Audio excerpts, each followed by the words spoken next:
अस्सलाम वालेकुम। आप देख रहे हैं फजल जतोई यूट्यूब चैनल और मैं आपको अपने नए व्लॉग में खुशामदीद कहता हूँ। बात करेंगे इस व्लॉग में मुल्क की मौजूदा सियासत पर, कराची की सियासत पर और जो अहम डेवलपमेंट्स होने वाली हैं बानी एमक्यूएम अल्ताफ़ हुसैन साहब की। जैसा कि उन्होंने यह ऐलान किया था कि 6 अप्रैल वाले दिन लंदन प्रॉपर्टी केस के हवाले से प्रेस कॉन्फ्रेंस होगी। वो आज पाकिस्तानी टाइम 8 बजे मतलब अफ्तार के बाद ये प्रेस कॉन्फ्रेंस पाकिस्तानी टाइम पर नशर की जाएगी, लाइव होगी और बड़ी अहम प्रेस कॉन्फ्रेंस बताई जा रही है।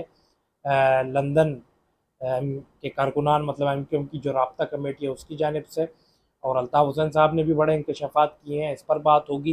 लेकिन सबसे पहले मैं बात करूं कि वंस रोड टाउन के एमक्यूएम के जो कारकुन हमीद साहब, जिनका जो कि असीर थे, 8 सालों से जेल में थे और उनका इंतकाल हो गया, जिस पर एमक्यूएम पाकिस्तान ने जो है वो उनके साथ जो है उनके लवाहिकीन के साथ इस दुख में शरीक होने का दावा किया है और ये कहा है कि हम लवाहिकीन के इस दुख में बराबर के शरीक हैं। लेकिन हमीद साहब जो हैं उन पर उनको उनकी मौत हुई कैसे, जो हमें बाखबर ज़राए के मुताबिक और कुछ हमारे दोस्त हैं जिन्होंने इस केस को देखा है, उनके मुताबिक कि हमीद साहब जो था वो बंस रोड जो है बंस रोड जानिब का मतलब बंस रोड टाउन के एमक्यूएम के कारकुन थे, जिस पर लंदन एमक्यूएम लंदन का भी इस पर जो है वो दुख का इजहार आया है। और एमक्यूएम पाकिस्तान ने जैसा कि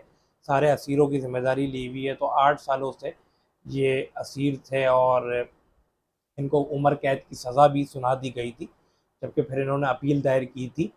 तो लेकिन अब सबसे पहले ये है कि उनका इंतकाल कैसे हुआ, हादसाती तौर पर हुआ या फिर वक्त आ गया था, बस अल्लाह की मर्जी थी, चले गए।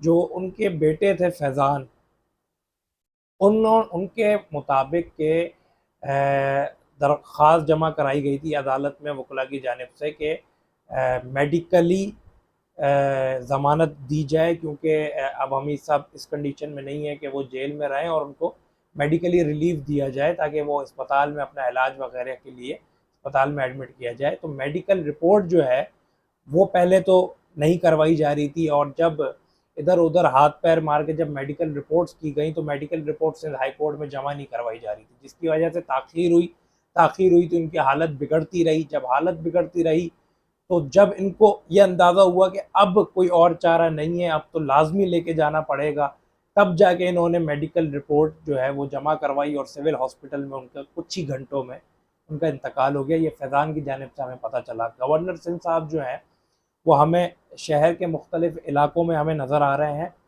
और सहरी और अफ्तारी में नज़र आ रहे हैं। अफ्तारी गवर्नर हाउस के गेट उन्होंने खोल दिए, मेहंदी का शीर खुरमे का इंतज़ाम कर लिया है।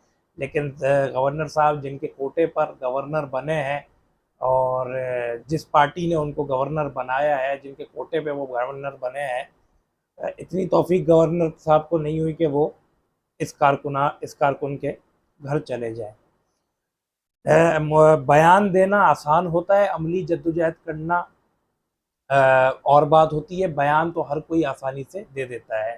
सुई गैस के ऊपर हम बात करें, एमडी सुई गैस की 62 करोड़ रुपए की प्रॉपर्टी जाहिर हुई है, जो कि नाजायज़ प्रॉपर्टी है, जो कि अमेरिका में उसने बनाई है। यहाँ कराची में गैस को तरस रही है, वहाँ अफ्तारी और शहरी के औकात में गैस नहीं है।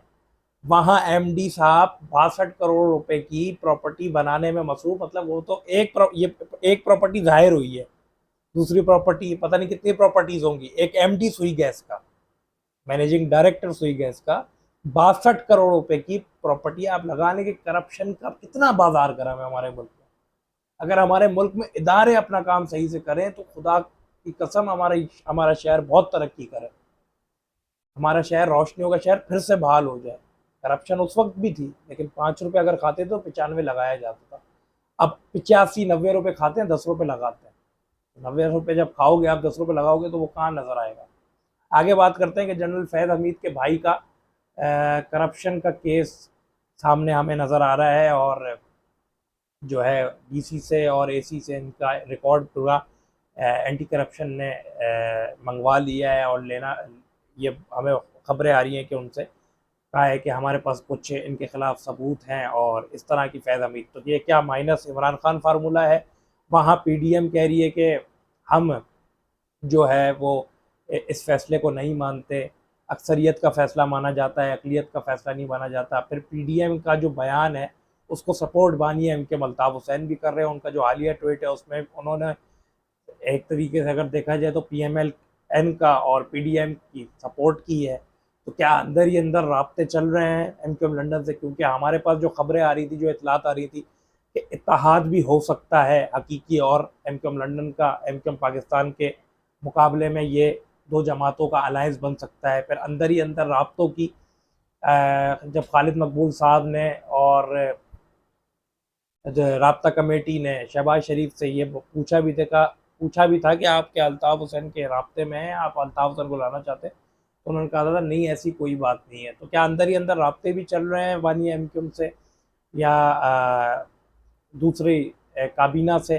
क्योंकि हमें ये जो पता चला कि हकीकी की मरकज़ी क़यादत और एमक्यूएम लंदन की मरकज़ी क़यादत तो राब्ते में है, कम्युनिकेशन में है और कराची की बेहतरी के लिए, कराची के मुस्तकबिल के लिए और इनको टफ़ टाइम देने के लिए साथ जुड़ने की कोई हिकमत अमली जुड़ सकती है, यह हमें बाखबर ज़राए के मुताबिक पता चल रहा है।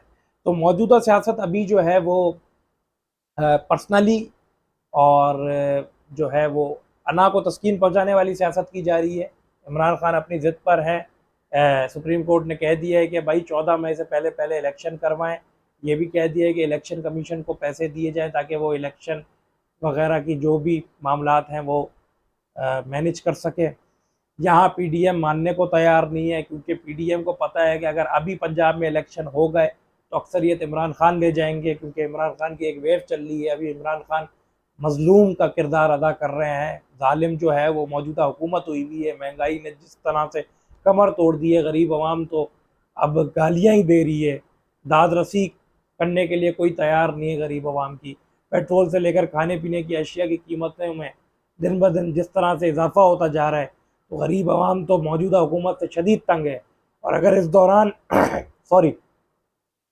इस दौरान अगर होता है, इलेक्शन होता है, तो इसके नताइज बहुत नुकसानदेह साबित होंगे पीडीएम के लिए।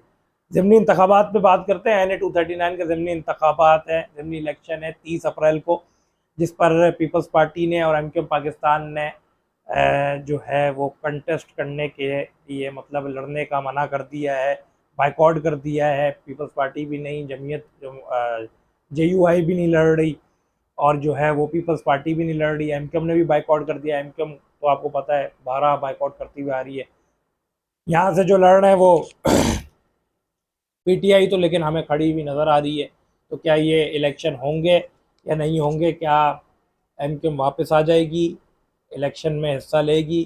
पीपल्स पार्टी अपना बयान चेंज करेगी, इलेक्शन में हिस्सा लेगी? क्योंकि इलेक्शन अगर हो रहे हैं तो फिर तो पीटीआई को ही देनी पड़ेगी, क्योंकि वन साइड सीट हो जाएगी जब कोई नहीं लड़ेगा। तो अगर आपको अपने ऊपर यकीन है, आपने अगर आवाम के लिए बेहतरीन किया है, कुछ बेहतरी का अमल किया है, तो आप मैदान में है, आवाम का वोट बताएगा कि आपने कितना काम किया है, आवाम कितना आपसे खुश है। बाइकआउट करना क्या मतलब? बुजदिलों वाले काम आप लोग क्यों कर रहे हैं कि बाइकआउट कर दिया, अपनी इज्जत बचाई जा रही है? मैदान में आए, आवाम आपको बताएगी कि भाई आप पर हमें कितना एतमाद है। तो 239 का इलेक्शन है, देखेंगे इस पर भी क्या होता है। तो आज का व्लॉग इतना ही था, व्लॉग लंबा हो जाएगा। कमेंट सेक्शन में अपनी राय ज़रूर दीजिएगा, चैनल को सब्सक्राइब ज़रूर कीजिएगा। रमज़ान मुबारक का बाबरकत महीना है, एक दूसरे की मदद कीजिए, दुआओं में याद रखें। अल्लाह ने के बाद।